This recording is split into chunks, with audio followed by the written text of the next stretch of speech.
Okay, good morning po sa ating lahat. This committee hearing is called to order. May call...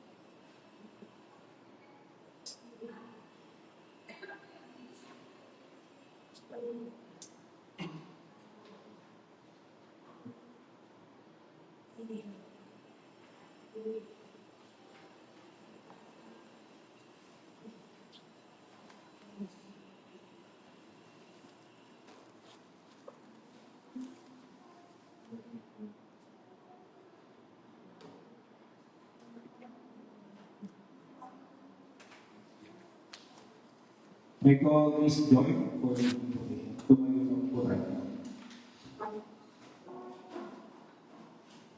Lumuhod po tayo at manalangin.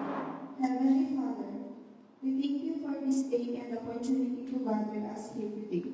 Guide our thoughts, words, and decisions. Grant us wisdom, unity, and understanding as we work for the good of our community. May our actions reflect fairness, truth, and service. Bless each one of us and work we do today. Amen. May call the Committee Secretary, number 45, for the roll. Again, good morning everyone. Today we commit to deliver matter of a significant concern on the adequacy and quality of water services in our locality. Being raised by our Honorable Vice Mayor, Attorney Harold Castillo, in the regular session of the Sangguniang Bayan dated July 21, 2020. So before we proceed, allow me to acknowledge the presence of everyone from the Senate Water District, Engineer Jerome Jose, the General Manager. We have also with us the members of the Board of Directors, headed by Mr. Dalmacio Riano as the chairperson. Good morning, sir. And as Mr. Gregorio Lintao as the vice chairperson, and Ma'am Susan Santos as the BOD secretary, and Mr. Luis Respicio as member of the BODs. And also we have with us Ma'am Elaine Bautista from the accounting department of the Department of Community, and Angel Delices from the community of the RNW.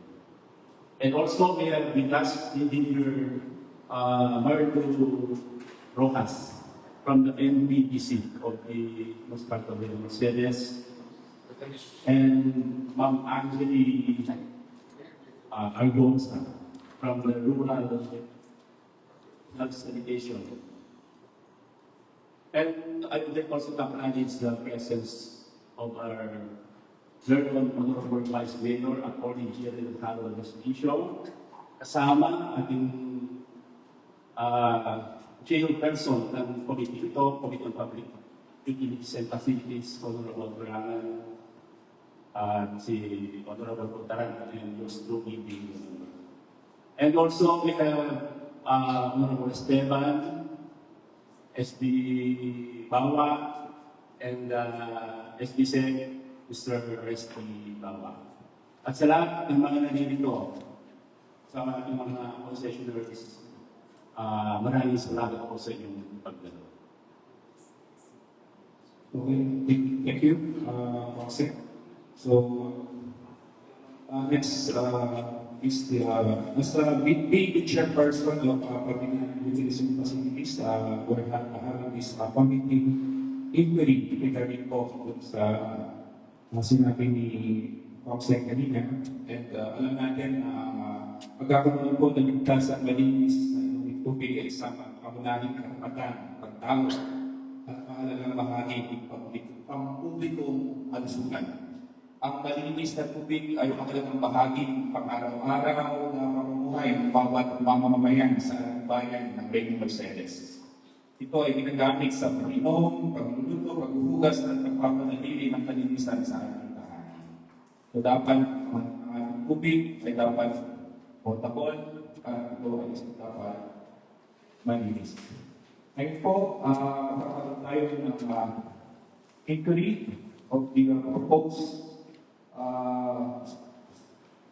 resolution of the Vice Mayor regarding the adequacy and quality of water services in our municipality, Reyna Mercedes. So, may I hear from our Vice Mayor for his opening statement. Maraming salamat, Chair. Maraming salamat po sa lahat ng sino natin ngayon. Kung po'y natutuwa, napakahalaga naman din ng ating pangalan na Reyna Mercedes Water District. Yay! At nandito rin po ating mga kababayan. Alright po, gawin po natin po activity meeting na ito. Pwede po maging straightforward tayo. Maayos na. Pwede tayo mag-focus lamang sa solutions. Okay na yun. Kapag umupo kayo dyan, pwede nyo diretsuhin na kagad na ito po yung problem, ito yung solution. Kahit hindi na kami maglamang kung magsalita. Basta satisfactory sinasabi ninyo, meron lang po kadali, okay na tayo. Siguro kapag may makita kayo na ano ba yung challenges, siguro kailangan ng financing na investment, sabihin nyo po, kailangan natin umutang sa ADB o sa ibang mga bangko. Tapos, yung solution na sabihin ninyo, sabihin na yung timeline para ano yung expect natin sa susunod. Kung mag-focus po tayo sa solution at positive, wala po tayong kayong problema. Huwag na po natin masyadong masakitin tayo ito, huwag tayo mag-focus sa mga pagkukulang ng nakaraan o pagkukulang ngayon. Kasi kapag doon yung focus o yung tone ng hiling natin ngayon, hindi magiging productive ng hiling. Pwede tayo diretso kaagad sa ano yung specific challenges ngayon, ano yung solution, ito yung specific steps, ito ang kailangan natin gawin, paano tayo matutulungan, okay tayo. Pero kapag hindi complete yung information na ma-receive namin about that, pwede po akong magtanong ng questions or words for that. Yun. Okay na po tayo. Mas mapapadala yung clinic kapag gano'n, Maps. Okay. Thank you, Vice Mayor. I think this is my term. This is the second committee hearing regarding po sa ganitong situation ng ating tubig dito sa bayan ng Reyna Mercedes. So, may I call the General Manager sa Reyna Mercedes Water District, Sir Boswick, for his opening statement. Doon po, sir, sa... Ay, doon po sa center, sir.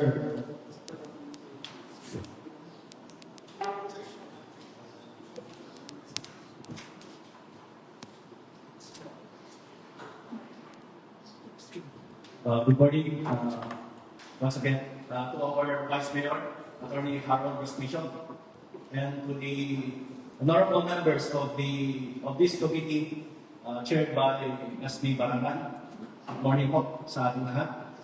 To my fellow workers in the government, mga kapwa ko dito bayan, visitors, isang maganda at mapagpalang umaga po sa ating lahat. We are here to attend the hearing regarding the import of the adequacy and quality of water services in the municipality of Reyna Mercedes. So, diretso na po ako sa mga katanungan po ng karamihan. Actually, ang Reyna Mercedes Water District sa ngayon po ay kulang na kulang po yung supply namin ng tubig. Especially during peak hours.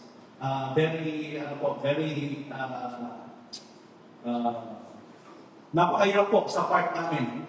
Nakulang po ang sinusupply namin ng tubig sa mga concessionaires po namin. Dahil sa katunayan po, kulang po ang Reyna Mercedes Water District ng financial. Ganito po kasi ang sitwasyon ng mga local water district sa buong Pilipinas po. Ang water district is a self-generating, self-sustaining government entity. That there is no subsidy coming from the national government. There is no allocation from the GAA, the General Appropriations Act. Wala pong binibigay sa amin sa water district. Umaasa lang po kami sa mga concessionaires namin, sa mga nasisingil namin. Ganun po ang sitwasyon ng Reyna Mercedes Water District. So, regarding po sa pag-cut off naman po ng supply ng tubig during night time from 10 p.m. onwards hanggang 4 a.m.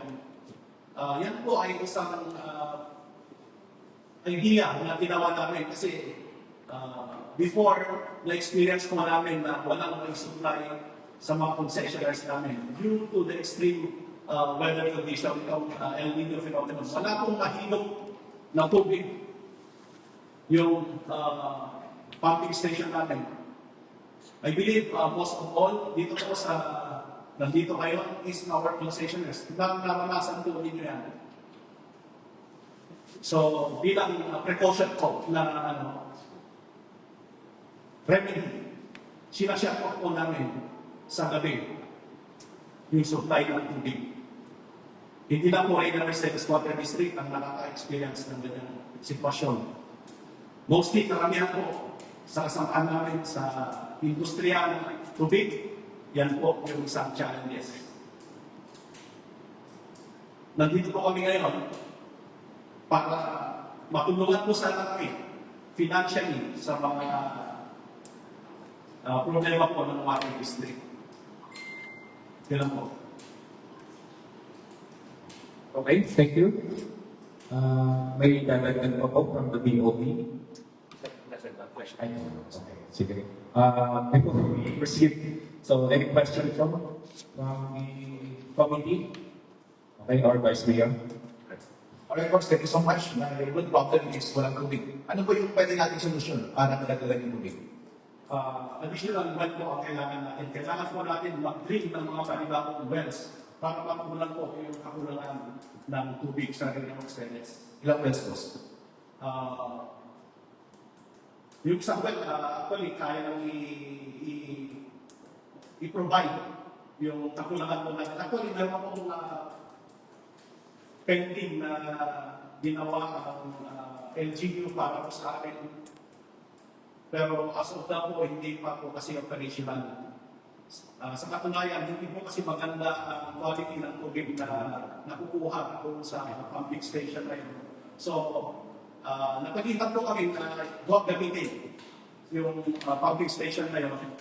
So, ang revenue po na ginawa ng LGU is put up po sila ng filtration system. Pero as of now po, parang hindi pa po yata nakatapos. So, ibig sabihin, sir, ang sagot sa kulang na tubig ay bagong pumping station, bagong well. Opo. May ginawa yung LGU, pero para sa inyo hindi sufficient. Yes. Hindi ba sila nakipag-coordinate sa inyo bago nila ginawa yan para ma-ensure natin na sufficient? Actually, nakipag-coordinate po sa amin, nakipag-coordinate po ako sa LGU regarding sa pumping station po na yun. Pero bakit nagkakot? Hindi po maganda yung quality ng tubig na nakukuha natin. Hindi nyo ba in-examine yan bago ninyo ginawa? Bago kayo pumasok ng malaki at pagbukay ng lupa at nag-install ng infrastructure, hindi nyo ba nag-discover na maganda yung tubig na lalabas? Actually, hindi po natin ma-determine yun, mahirap yung i-determine yung quality po ng tubig sa mga wells po natin. Tsaka lang natin po yan pag nag-pump out na po tayo. So, tiyambahan ng boss? Ano po? Tiyambahan na. Actually, hindi na po ganun kaganda yung mga groundwater na ano natin yan eh. Mga supply na nakukuha natin sa mga wells po natin. Nung una pa lang, Actually, kapag ang mga wells po natin is located sa mga residential area, kapag doon po kasi napunta, may mga possibilities na may mga intrusions po na galing sa mga septic tanks ng mga bahay-bahay. alright, boss. I'll try to answer the question ng boss directly para mabits tayo. So, ibig sabihin, tiyambahan lang ng hinukay. Hindi natin ensure kung malinis yung tubig na lalabas. Parang gano'n na nga po. Pagkano yung ginastos doon? I think ang mga kasagot mo dyan is ng engineering. Kasi Ito ba yung 15 million na inutang sa talungan? yes po, ng LGU. So, ibig sabihin, umutang tayo sa land bank, nag-uway tayo, nag-build up na tayo, hindi pa tayo sure kung malinis yung lalabas na tubig. Yes, parang gano'n mga... So wala tayong labanan para malaman kung malinis yung lalabas na tubig, boss? Wala pong paraan na alam ko, Vice, na pwede malaman na malinis yung makukuha natin tubig. Totoo yan, boss, ha? Yes po, kahit Parang imposible naman yan, parang napaka-irresponsible naman, gagastos, umutang na 15 million, nag-healing na dito, LGU ka mismo umutang, nag-build up na, hindi tayo sure kung malinis yung lalabas na tubig. Hindi ba parang irresponsible yun? I would think na maraming engineer sa inyo, may engineer din dito, kapag mag-uukay ka ng gitna mo sa likod, makikita mo naman kung malinis yung lalabas eh. Hindi ka naman siguro huhukay sa malaki sa septic tank at nahiling sa malaki sa residential. Di ba, boss? Di ba, siguro may plano kayong ginawa bago nyo bigyan yun na sinamitin nyo sa luwa siguro. Hindi. yes po, meron po kami sinabit na program of works na plano dito sa LGU po. Sa LGU po kami nagsabit, hindi po sa luwa. Alright. So, ibig sabihin, ngayon, kung uhukay tayo ulit, tatang ulit tayo, boss? Siguro ako magkakaroon lang po ng mga paghukay away from, I suggest, away from the residential. Bakit hindi nyo yan ginawa in the first place? Actually, yung pinagpapaan po kasi namin is government property. Hindi lang kailangan Bakit hindi nyo yan ginawa in the first place? Bakit hindi nyo in-ensure na maayos yung tubig in the first place? See? Yun po, nakikita ang trabaho natin. Ngayon, boss, focus tayo sa solution. Alin yung lugar na gusto mong pagbabayan? Ngayon. Pero kapag naisip, sinabi mong pagtak na yun sa talungan, nagsayang tayo ng 15 million na binabayaran ng 5 million ng LGU natin every year. Saan mo gustong magbukay ngayon? Actually, sir, nandun na yung, nandun na po yung system. Ang kailangan na lang po natin is yung paayos yung filtration system na ginawa po ng contractor. Pero as of now, hindi pa po niya natatapos. So, kailangan po natin dipigin si contractor para tapusin po yung filtration system na yun. Ulitin natin, sir. So, parang lumalabas na yun, filtration na ang problema, hindi yung bukay. Yes po, kasi existing na po yung yung, So, okay na yung renta yun, boss. actually, Hindi natin kailangan magbukay ng ibang butas. Tama? kung gagamitin po natin yun, kung itutuloy po natin, hindi na natin kailangan Pero pwede natin gamitin yung boss. gamitin po yun. Ang kulang lang yung filtration. Filtration system. Sana sinabi mo ba agad, hindi mo dapat sumisi yung tubig. Hindi mo dapat sumisi yung butas sa ilalim. Hindi mo dapat sinabi mo matubig agad yung tubig sa ilalim. Sapat ba yung tubig sa ilalim nun? Yes po. O sapat pala eh. Bakit mo sinabing walang tubig? Bakit mo sinabing magumi yung tubig? Ang problema yung filtration. Yes po. Ang nagkulang yung contractor. Yes po. Yun yung problema, boss. Yes po. Anong solusyon natin sa contractor na yun? Kailangan po niyang tapusin yung ginawa niya kasi parang hindi pa po yata tapos ang alam mo kung makakasagot po niyan kasi kayo po, yung implementing agency, ang tanging makakasagot po niyan is yung... Sino yung contractor, boss? Sorry, boss, kung nangihinarap ako. Okay lang, boss. Sino yung contractor, boss? Hindi ko po alam yung pangalan ng company, pero yung pangalan ng gumawa is Julius Donatre. Ano po? Julius Donatre. Dumaan pa sa contractor dito sa bahay natin yan. Yung contractor ngayon, boss, Julius. Yes po. Yung nagulang, kailan siya nagsimula? I think September 2024. September 2024. Yes po. Kailan namin linabas yung pera ng 15 million? Para i-fund yun, kailan? Yung 15 million is yung construction lang po ng ano yun eh. Sa pagkakaalam ko po construction lang po ng well and yung elevated water tank. Yung filtration system parang I think parang additional budget po yun ng LGU. Gusto mo linawin, boss, lahat ay okay na except yung filtration. Hindi na sinasabi mo. Yes po. Yung filtration ay hindi kasama sa 15 million na sinasaside ng LGU noon. Opo. Ibang budget pa yun. At hindi pa nagawa. Yes po. At Hindi pa po tapos. hindi pa tapos. Kailan binadget yun? 2024. Most probably po 2024. Itong problema na to, before 2024 pa, di ba, boss? Opo.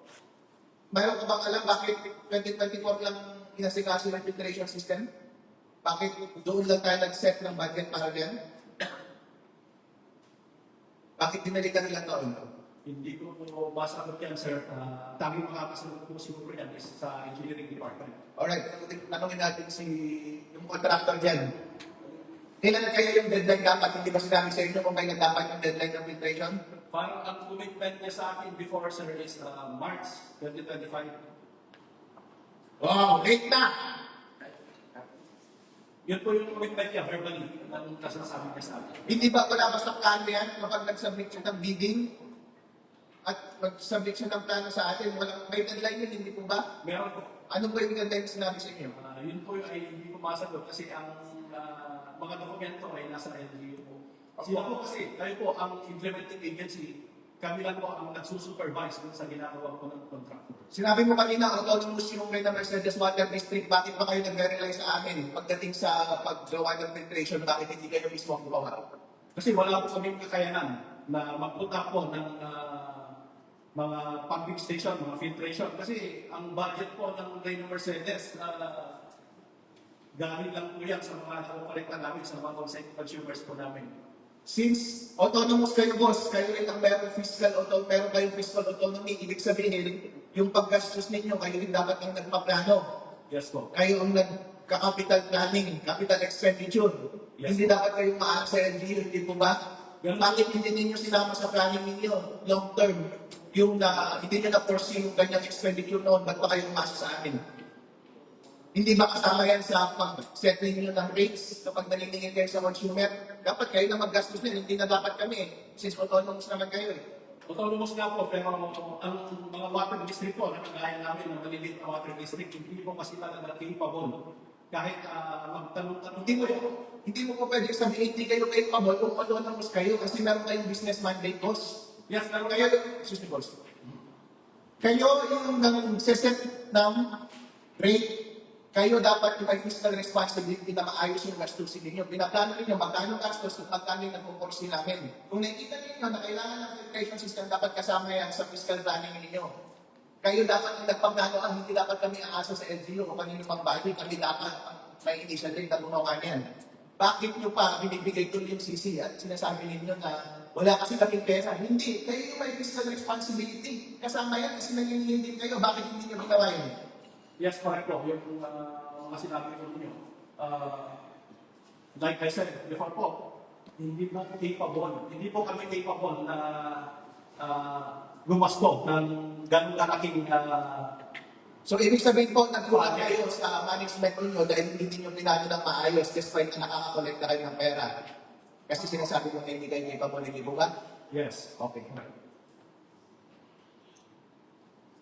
So, pero kapag nasolve natin yung filtration system, okay na yun. Okay po, okay po. Okay na tayo sa supply ng tubig na consistent. Sa buong Yes. bayan. Yes po. Kasi yun po yung mag-comment ng kakulangan natin scarcity of water supply during peak hours. Yan din ba yung nag-cause boss ng maduming tubig? Yes po, yun po. Bakit siya dumudumi kapag humingi na yung supply ng tubig? Actually, yung mga distribution lines po natin, may mga ano po yan, may mga residues po kasi talaga yan. Hindi po natin maiwasan na yun. Especially sa mga endpoints po ng mga tubo namin, doon po pupunta yung mga residues. So, ang remedy po namin doon, nagpa-flushing po kami. Pina-flush po namin yung tubig, tubig. Yun po yung tinatawag na lang po namin NRW. Alright. Kailangan, yung maintenance na yan, para make sure yung linis ng tubig, hindi na kailangan ng capital expenditure yan. Okay na na-flash. Yes, okay. Basta dire-diretso yung pressure, dire-diretso yung supply ng tubig, ma-ensure natin na potable yung tubig. Yes, correct. So, ang problema lang si contractor. Tayo pala problema po siya. Alright. Yung next series, yung nagbitan natin yung contractor boss. Tandaan natin lang, boss. Maraming salamat sa sinabi ko. Ang problema yung contractor boss, ha? Kaya ko sinabi mo ngayon, ha? Kapag meron kaming na-discover na iba pang problema na hindi mo sinasabi ngayon. Pero pa ba may ibang problema, wala na? Financial, yun po yung pinaka-problema namin. Pagkalimutan mo muna yung financial kasi wala pa tayo dun sa, wala naman na additional capital expenditure na pinapropose ka eh. Yung filtration lang naman ang problema, di ba, boss? As of now po, yung filtration. Pero the following years, ang capital expenditures po namin for expansion is yung barangay, yung apat na barangays po dito sa Reyna Mercedes, which is yung extension po ng linya namin doon sa Urbasan po. Yung Correct. barangay tayo, nakaprogram po for, kung hindi this year, the following year po. Alright, tilingan nyo yan, boss, sa susunod ha. Dapat kayo na mag-cancel dyan, hindi na kami. Basta, ang may kasalanan ngayon ng kontraktor. Yes. March 2025 dapat. Yes po. Yun yung solusyon. O mga kababayan, yun yung solusyon ng kontraktor. Boss, magkakilala ako sa inyo, sabi ko, yes. Kakausapin ko yung kontraktor. Titignan natin kung ano yung paraan para matapos ng filtration system as soon as possible. Yes po. Kung nagkulang na siya ng pera, o ubusan na yung pera, for whatever reason, kaya natin maghanap ng pera para tulungan siya. Tulungan mo kami. Pero salamat sa explanation mo, boss, sa director. Maraming salamat. Thank you. Award na. So, hindi pa rin yata na-disclose kung sino yung contractor. Yung name ng contractor, Sir Chair, yung name ng company is hindi ko po Okay. Siguro yung next resource person mamaya makakasagot dyan. I think ang makakasagot po is the engineering department. Okay. Okay. Thank you. Additional to that, sir, sinasabi ko ninyo na ang problema bukod dun sa madumi ang tubig, kaya hindi naayos is yung fund, yung nakukolekta. May I ask, sir, magkano ba ang kinikita ng Reyna Mercedes Wagon District in a monthly basis po? Ang total collection po namin monthly is umaabot po kami ng 1.1 to 1.2 million pesos. Gross. Yes, gross. So magkano naman po yung natitira? Ang net po namin, most probably, nasa 30% to 20% na lang yung natitira. Tama po yun. Tama yun. Yes. Okay. So, may I... another question po from the committee?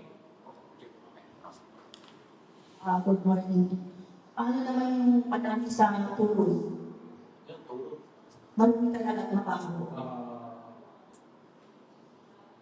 Actually, yung Napacu Grande pumping station, as of now po is yung nakikita namin na problema doon is meron siyang smell, odor.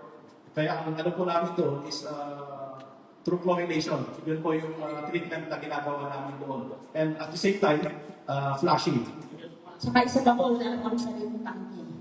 Yes, wala po pumping. Yes, direct pumping po kasi yung design ng Napacu Grande pumping station po namin. Thank you. Okay. Thank you. Speaker tayo. Speaker tayo. GM, sinabi mo kanina na delivery mo sa fiscal mo ay walang garantiya na makakakuha kayo ng legalidad at sapat na tubig dahil sa ito ay nasa residential area. So naniniwala ka ba na yung first effect mo pa lang doon ay may epektibo na yung plano? Hindi naman po, sir. Siyempre, sa aming part ko, ang ine-aim po lang na namin, makukuha namin tubig doon, is malinis. Na hindi lang po namin kailangan ng filtration system, dahil yung dalawang pumping station namin, hindi po namin, wala pong filtration system na naka-install. So kung ano yung na-extract namin na quality ng tubig sa ilalim, yun po yung dilinis period namin, which is malinis po.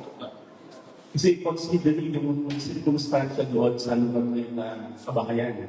Sabi niyo po kanina, may mga tanks. Yes. Yes, yes. Kasi hindi niyo po ba nag-isip sa inyong opisina na may posibilidad talaga na makakuha na ito ng hindi maayos na klase ng tubig? Kasi unang-una sa lahat, pag nag-umpisa yung activity doon, gastos na yun. So, sobrang na po talaga yun. So, hindi ba kayo nag-second option na naniniwala lang po kayo na mas maganda ang kalidad ng tubig na makukuha kung sa open area po tayo mag-umpisa. Yes po, pag open area, mas may possibility po na mas maganda away from the residential areas. So ano po yung nagtulak po sa inyo na ituloy yung pag-drilling po sa lugar na yun? Actually, yung area po kasi na yun, yung Bliss Village, yun po yung nagkukulang ng tubig before. So doon po namin kinonstruct yung pumping station po na yun. Sila po doon sa Bliss Village during peak hours, from 6 a.m. onwards hanggang gabi na lang po sila nakakakuha ng supply ng tubig. Yung wala na pong gumagamit. So, kaya doon po namin relocate yung pumping station po na yun. Pero regardless of the circumstances na talagang hindi tayo di 100% na garantiya na makakakuha ng maayos at sapat na tubig, doon ay itinuloy pa rin Yung, ang activity. yung sapat po yung nakukuha natin tubig, ang hindi po maganda is yung quality sa Tapos GM, yung unang bugso ng tubig, nakailang metro, yung nakakuha na po tayo ng tubig noon, mga ilang metro po. 50 meters, meron na po siya. 50? Yes. 50 liters. So nung nakakuha po tayo ng unang bugso ng tubig, unang nag-test na ba tayo noon? Yes, every meters, meron pong sample na kinuha yung contractor. By, hanggang ano po yun 110 meters yung well depth. So yung unang testing po, ano po ang findings po noon? Pasado po ba sa kalidad na tubig na kailangan ng ating mga concessionaires? Ano po yung naging result? Actually, nung nagpa-test po kami, yung sa physical and chemical test, bumagsak po sa kulay. But yung mga heavy metals, there are no heavy metals doon po sa tubig natin, walang content ng manganese, magnesium, or whatsoever, na harmful chemicals. Yun lang po, dun sa color ng water. Meron po akong sinabmit kay Madam na physical chemical test. Pwede niyo pong i-review. Makikita niyo po doon yung test na ginawa. So, test na ito ginawa po sa DOST Tuwigan. So yung first test pala ay bumagsak na po. Then yung second and third test, ano po ang naging resulta nila? Ganun pa rin po, bagsak pa rin po siya sa color. So hindi po ba kayo nagdalawang isip sa ating mga GM, sa ating mga BODs na kasi considering yung circumstansya, yung location ng drilling na ginagawa yung activity doon, hindi ba kayo magdalawang isip at ihinto na lang natin to or magtingin tayo ng ibang lugar na para, kasi gastos na yun eh. Para hindi mo nulobo o lalaki yung mga galastasin doon. Actually, nandun na yun sir, natapos na yung drilling, meron na yung fixing, as in, So namiminize po sa natin GM yung first 15 meters na nagkaroon ng test ng one side. Then every 1 meter ba? 10 meters. 15 meters, nagkakaroon ng testing. Then bumabagsak pa rin. actually, hindi po testing yung Water test na. Yes. Hindi po siya water test. Ang sample po na kinukuha is yung sand. By meters po, kinukuha lang po ng sample yan.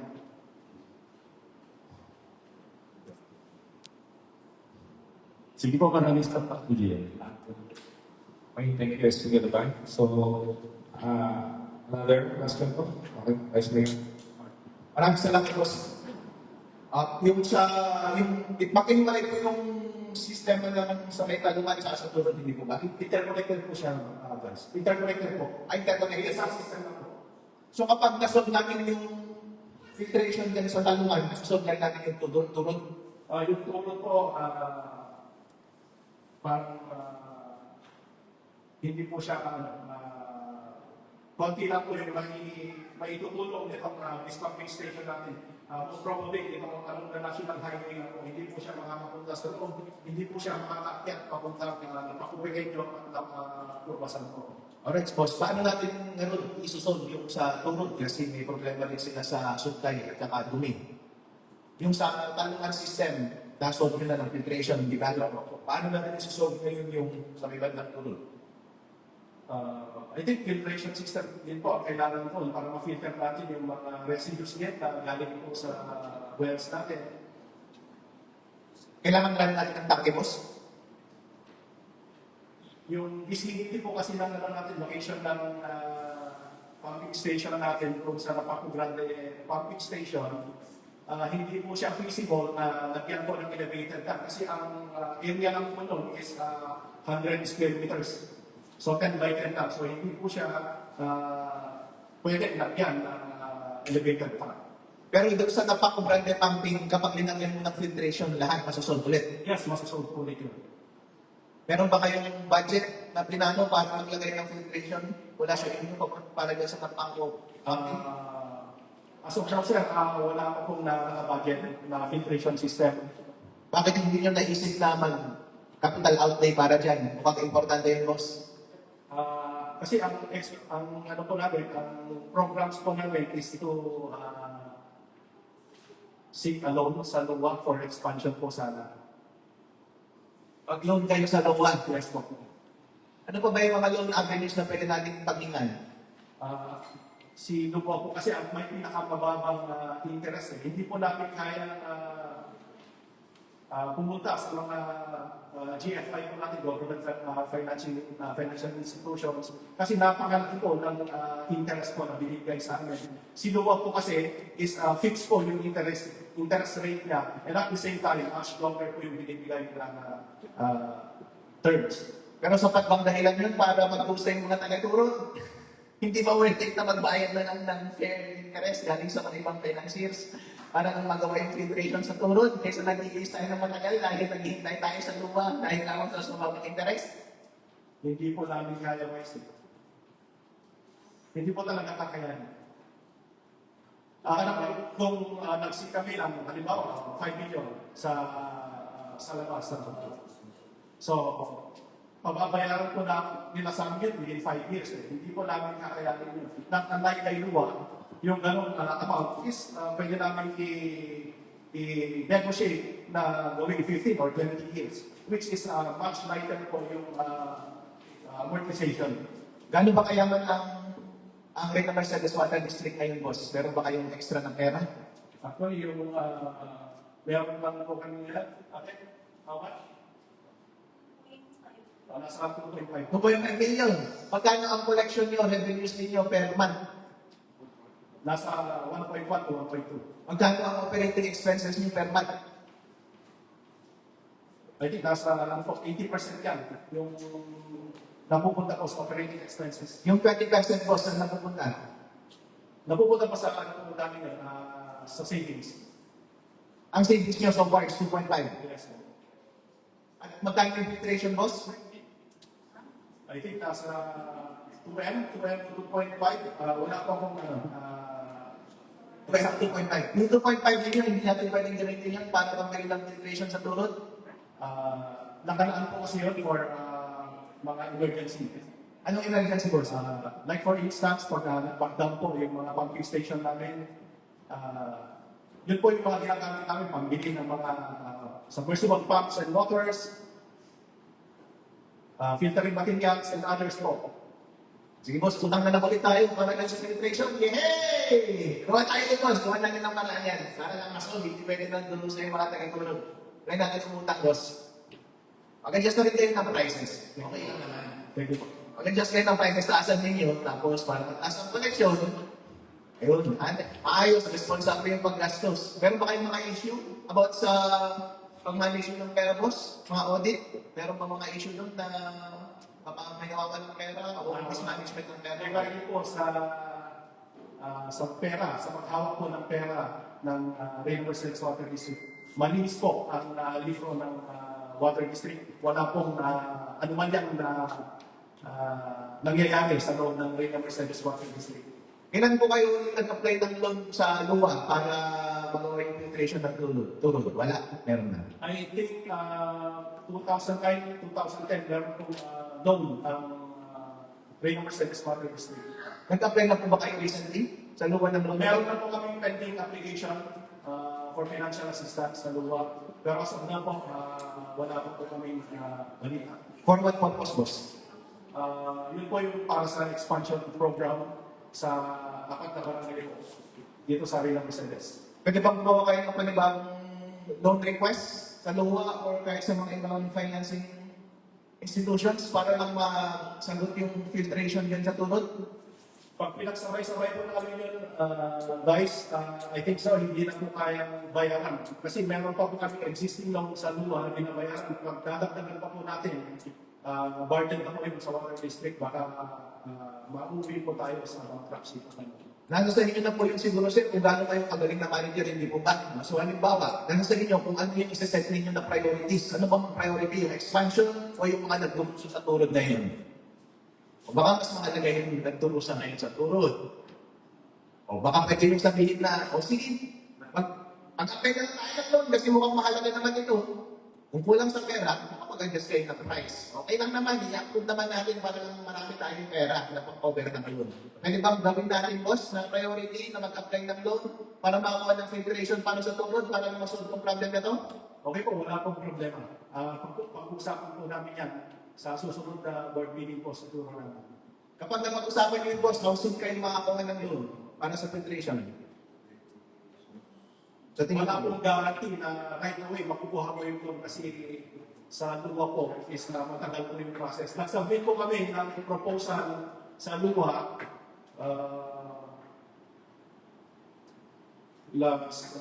February po yata this year. Bigyan mo kami ng timeline, boss, para hindi tayo maasa ng napakahabang panahon. Ano yung inaasahan mong panahon para mag-respond sila? Or may plano ka ba na mag-apply ng loan na din sa ibang financial institution? Kasi I think that's a management call. Para sa isang magaling na manager, dapat alam mo yung priorities mo and gawa ka talaga ng hakbang para ma-execute na yun. May plano pa kayo mag-apply ng loan aside from luwa para mag-finance yung filtration ng turod? Kung yan po yung suggestion ng cabinet ito, susundin po natin. Kapag ginawa mo yung boss, nasa sa inyo na yun. Sabi mo nga, meron kayong fiscal autonomy. Pero kailan ninyo gusto kung gagawin ninyo yun, kailan ninyo magagawa yun? Mga next week na po siguro namin maiintindihan. Oh gosh. So isang taon na kayo mag-isa sa turod!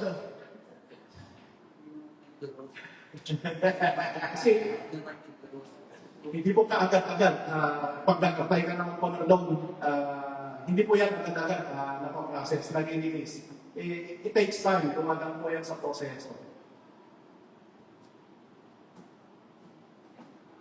Pero pa may ibang naisip pang solusyon ko aside sa pag-apply ng loan?